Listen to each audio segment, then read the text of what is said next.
Ladies and gentlemen, when someone is losing something, they tend to be under pressure, anxious, nervous, and tend to lash out at people. But it's only 3 weeks till the election, and the ANC seems to be as confident as ever. Is that a sign of things to come? This is the news that the ANC have invited ZANU PF to South Africa to observe the elections. Now, for those of you who have been living under a rock, ZANU PF doesn't exactly have the best record at having free and fair independent elections. A bit like another country, most free, fair election of all times. Anyway, we won't talk about that, but what we will talk about is that a lot of people went out to the ANC and said, should you really be inviting these guys? Because they're not exactly the cream of the crop. And the ANC said, fuck off. We'll invite who we want. We don't care what you have to say. We're in power here, not you. So shut up. Exactly, Byron. And that's the thing, right? So if the ANC was under pressure and they thought that they were going to lose this election, they would be worried. But they don't seem worried at all. The president has gone out to say, we'll get a majority. He's not too worried. The campaign seems to be going quite smoothly. Unfortunately, the polling for the ANC is going smoothly as well. They are up while everyone else is down. For all intents and purposes, the ANC seems supremely confident in its ability to win this election. Now, I'm not saying they're going to get 50% of the vote. What I'm going to say is they're going to be in power somewhere, somehow. And all of the actions are indicating that to be the case. Inviting ZANU PF, telling people to fuck off, and also going into a 3 million rand bulletproof car that belongs to a felon. All these things wouldn't happen if the ANC was under pressure.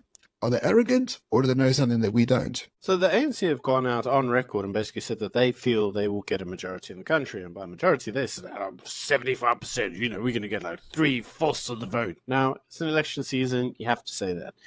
But the interesting thing is that a lot of people are saying, well, the ANC will get below 40%. They'll be around 32%. They're going to have to do a coalition agreement with someone like the EFF, or somebody where their interests will be severely curtailed. And the ANC are like, no, it's not going to happen, which implies that the ANC know that they will be at least above 45%, maybe between 40 and 45%, such that they will need a coalition partner, but it's not going to be a coalition partner that will damage the party, such as they could get a coalition either with the IFP or the PA. Indeed, and I think that's what the ANC is aware of, and I think that is where this is heading.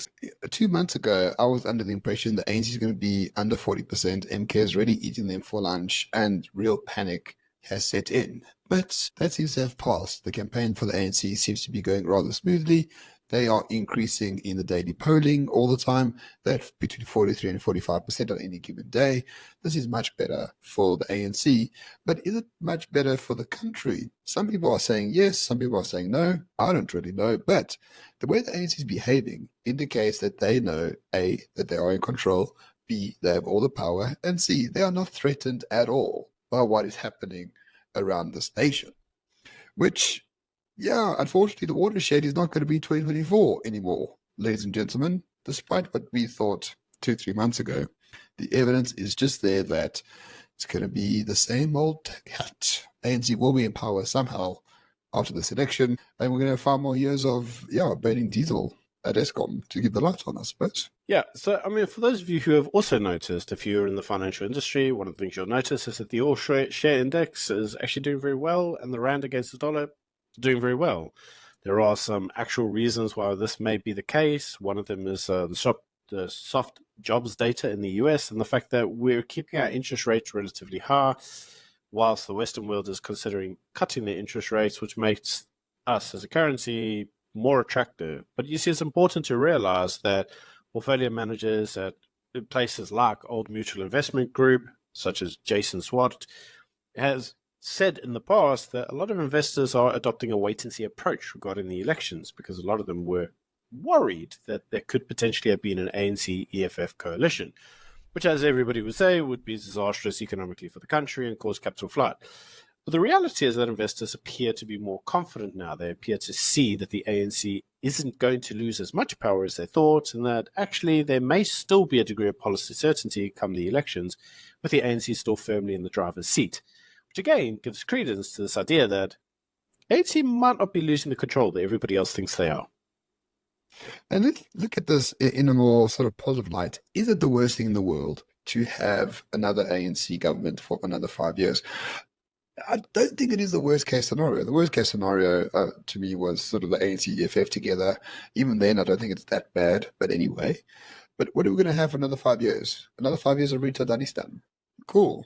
We're used to it, right? Like we've had it for 15 years or so, post 2009. MK, I don't think will exist after this election. I think the old man is going to retire forever. And at the end of the day, we're just going to be another country in Africa with the same sort of liberation movement, and we're just going to carry on the path. They're going to try and implement NHI unsuccessfully. The Afrikaners are going to take them to court for everything. Solidarity in AfriForum will be Solidarity in AfriForum will ensure that nothing terrible happens. So will the DA. So will a lot of the opposition parties. The Moonshot Pact may carry on and solidify support in KZN or in the Western Cape or in Gauteng, perhaps. Who knows? But we are getting more of the same in terms of the national government, but a lot of stuff could change at a provincial level. And somehow, to me, that seems a lot more important than changing the deck chairs at the top. The deck chairs at the bottom here, provincially, could make a big difference in 5 years, as opposed to an attempt to coddle a weird ANC-DA coalition now, where I don't think anyone would win, except maybe the ANC. Yeah, I mean, there are some very interesting and peculiar things really going on. And if you really think about it, logically, you would say to yourself, South Africa isn't exactly the optimum place for you to live. And we disagree. I mean, Ramon, we've obviously done quite a lot of videos. We did them last week on some of the shit shows that have gone in South Africa of recent, shell exiting and crime bills and all sorts of rubbish that goes on. You know, the new BE targets in the estate agent industries and so forth. Like, and what we see in our comment section quite a lot is that, if the ANC is not gone, we're out of here. Because, South Africa's a shit show and, there's no hope in fixing this country. But what a lot of people don't seem to understand, Ramon, is that the Western world's pretty fucked too. In fact, as we frequently say, retardistan is a global phenomenon. As an example, I don't know if you know this, Ramon, but in New York, they've just adopted their own BE legislation and said that they are doing an infrastructure upgrade for billions of US dollars and is only being awarded to previously disadvantaged individuals with black economic empowerment. I can't see how that could go wrong at all. Now, you see, the problem is, Ramon, these ideas are proliferating across the Western world, regardless of which country you go to. The only difference is that South Africa is more weathered to the storm, as the rest of the Western world collapse underneath the weight of these South Africanization. We are just like, it's Tuesday for us, and we have institutions such as AfriForum, Solidarity, and even Sakeliga that are in place to make sure that these things don't get as dumb as they otherwise could be. Places like Europe and America don't have these institutions. So for us, we remind everybody else. And they do ask us in the comment section. So before you ask, yeah, we ain't going anywhere. Yes, it's likely that the ANC will be in power. Yes, retardation will continue. Yes, things may improve. The current estimations of the ESCOM will have load shedding sorted by the end of 2025 because of the private sector and various things that they're doing.